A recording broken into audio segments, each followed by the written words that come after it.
All right, everybody, we are back and we're going to jump right into questions for Coach Staley. Brianne, if you still have your hand raised, we're going to go to you. Hi. Hi, I'm Brianne from Hi 360. And hi, Don, how are you? What's going on? How you doing? I'm good. I'm just curious. So, how do you compare the young girls coming up into today's age playing basketball and compared to when you were coming up playing ball? Because, the youth now, we have players like you to watch and grow up. And so how do you just compare that? And have you seen any growth during those times? Yeah, I mean the comparisons are probably a little stark in that we played a lot of against the guys 5-on-5, a lot less one-on-one hands-on training. We probably did it. What we worked on is we worked on how to do it within a 5-on-5 setting versus if you fast forward now, young people have trainers. They work out with their trainers, and I don't think that's a bad thing. Um, I do think I do think they should incorporate doing it when there are four other people on their team and 9 other people that are on the court, trying to see where that all that fits in. I think a lot of times young people nowadays work on their individual play, and sometimes that doesn't fit in with the team concept. Because if you're taking, you know, 3, 4, 5 dribbles in a possession, somebody is standing around watching you. And if we can get them to reduce it to 2, 3 max dribbles, then you're probably, you're more efficient with what you're doing out there when it when it when it um when it when you're working with, other teammates out there on the floor. So I hope I answered your question. Hey, you did. Thank you. All right. Thank you, Brianne. Chantel, you're up, and you're going to be followed by Tak. Hey, Dawn. Good to see you. I was going to ask Lisa what you were like as a roommate since you were sitting right there, but I guess since I get you now, I'll ask you a different question. I'm curious. I'll tell you, and then you can ask me another one. As a roommate, I I made Lisa a better wife and a better partner because I if she used the bathroom before I did, she left all these water spots all over the place and she stepped on the bath mat. She was just not um, appreciative of having a roommate.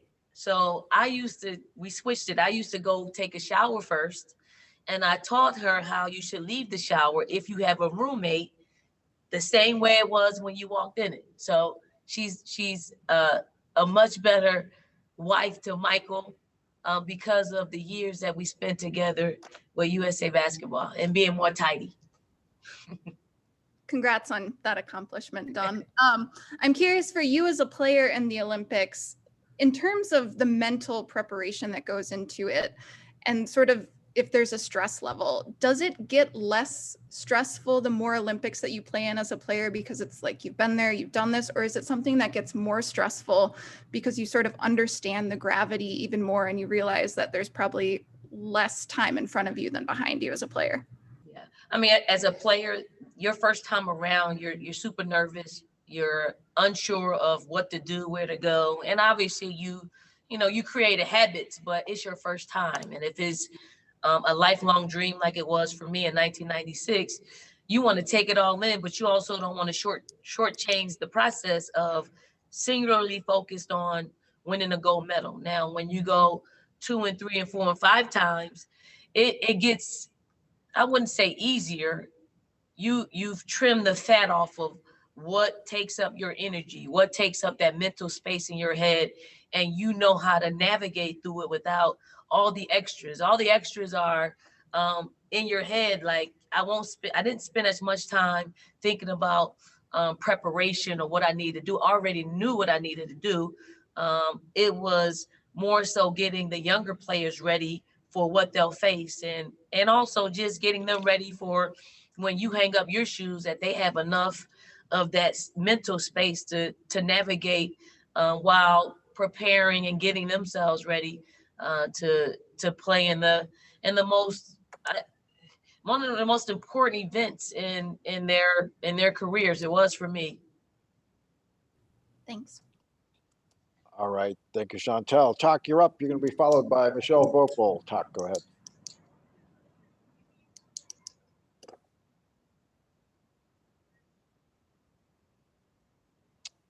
Takeshi, are you unmuted? Go ahead.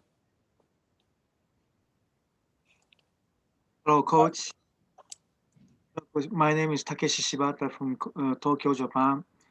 And I am curious about how you think about the Team Japan. Their shooters are very unique with the mechanics. They shoots like two hands.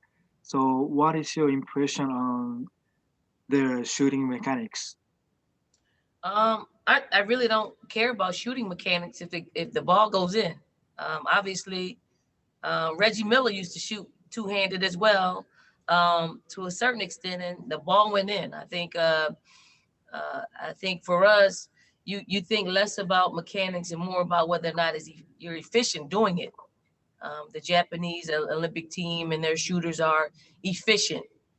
So we have to figure out how to either speed them up and not allow them to shoot, especially threes, make them to us, make them put it on the floor and do something other than what they're really good at. But they got a great coach. We had an opportunity to go train with them at South Carolina. They brought us in. We had a really good time. They beat Asia Wilson and our South Carolina women's basketball team by 20 and 30 points. So, and we know they're much better than they were 4 years ago when we actually played them. So we're looking forward to playing them, and hopefully by the time that we do play them, we're playing at our full strength and in the position of playing some of our best basketball. Thank you so much. ありがとうございました。 All right. Thank you. We're going to go next to Michelle Vopel, who'll be followed by Kareem Copeland and Mitchell Northam. Michelle. Yeah, Dawn, I was just wondering for you, I know you've got a lot of business on your mind, but what is this sort of week and been emotionally for you when you consider, you're seeing a lot of your 96 teammates, you're going against Lisa and Tina, you're coaching Asia. I mean, it's sort of like your entire history, if you will, kind of comes together. How have you sort of processed a lot of that? How happy has it been for you to experience it? I'm truly happy that I'll be able to reminisce and see some of my 96 teammates, as well as, the coach, Asia Wilson, also to see Alicia Gray on the 3-on-3 team. But I'm one that I'm pretty stingy when it comes to what I'm focused on. And the focus is preparation to win a gold medal in the Tokyo Olympic Games. I don't really let anything kind of deter me from that path. And it's been the very thing that has gotten me to this place. I've sacrificed friendships. I sacrificed good times. I've sacrificed family reunions because of basketball and because of being in this position. And you get pulled in a lot of different ways, but know that when I see my 96 teammates, I'm thinking about how we put our team, our 2020 Olympic team, in a position to win another gold medal. All right. Thank you, Michelle. Kareem, you're up. You're going to be followed by Mitchell. Hey, Don. Kareem Copeland from the Washington Post. Thanks for your time. I want to ask specifically about Ariel. She's mentioned a lot about one of the biggest things that she's looking forward to is being able to play and learn under you. I'm curious, what stands out? How do you kind of envision her role or how to use her in these upcoming weeks? And, as a former guard yourself, what do you kind of say to some of these young guards coming into the Olympic program for the first time? Well, I had an experience working with Ariel probably she was a rising, actually may have been a freshman in college at Texas, and we were on the U18, U19 team, and I've seen her just grow and blossom into a special player. I think because of the coaching that she got in college, Karen Aston, and then the coaching that she's getting under Mike Tebow, a young guard that can do it on both sides of the floor. I look forward to her having definitely a defensive presence out there on the floor where she's a big guard. She doesn't mind getting up in you and guarding you. She can score. She can space the floor out, knock down threes. She can get to the basket. She's just a really young talent that's open to learning. And hopefully I can pour into her, and all the coaching staff members can pour into her. And I think most importantly, it is the most experienced players on our team that can really pour into her and make that biggest impression of how to do this thing and do it not just one time, but 2 times and maybe 3 times. She's young enough to do that. And she's embracing whatever role that she has to play for us. And I'm just looking forward to her just having a tremendous experience that she wants to keep doing this, because our team and our country needs players like Ariel. And for some of the younger first-time Olympians, it is follow suit. Don't be the one, you really look out of place when you stray away from what USA basketball culture is all about. We have a great balance of very experienced players to first timers, and our first timers need to kind of take notes and be ready when their number's called and soak in the moment. It is unfortunate that they won't get a chance of what a normal Olympic Games feels like, but we certainly be in a position of allow them to grow in the hotel, just the whole experience of learning USA basketball culture, and hopefully that leads us into winning a gold medal. That's perfect. Thank you very much. All right. Thank you, Kareem. Mitchell, you're up. You're going to be followed by Alex Azzi. Mitchell, go ahead. Hi, Dawn. Yeah, I just wanted to ask you about Kalia Copper. She's not on the Olympic team, but she's on this all-star team, and she's the first from Philadelphia to make the all-star team since you last did in 2006. So I was just wondering if that meant anything to you as a native Philadelphian, and if you followed her career. Kalia, she's from North Philly, not just Philly. She's from specifically North Philly, and I'm super happy for her. One, because she's playing extremely well. 2, she's also in the pool of the USA basketball pool of players. Like, she got a chance to experience coming to a few training camps. And I think if the Olympics is something that she wants to do, she's on the right path of representing in that way, representing herself, representing Philly. And hopefully in the near future, she'll be able to represent the USA on the national team level. So incredibly happy for her. I hope she leads the way for other Philadelphians to be able to experience being a WNBA All-Star and more. Thank you.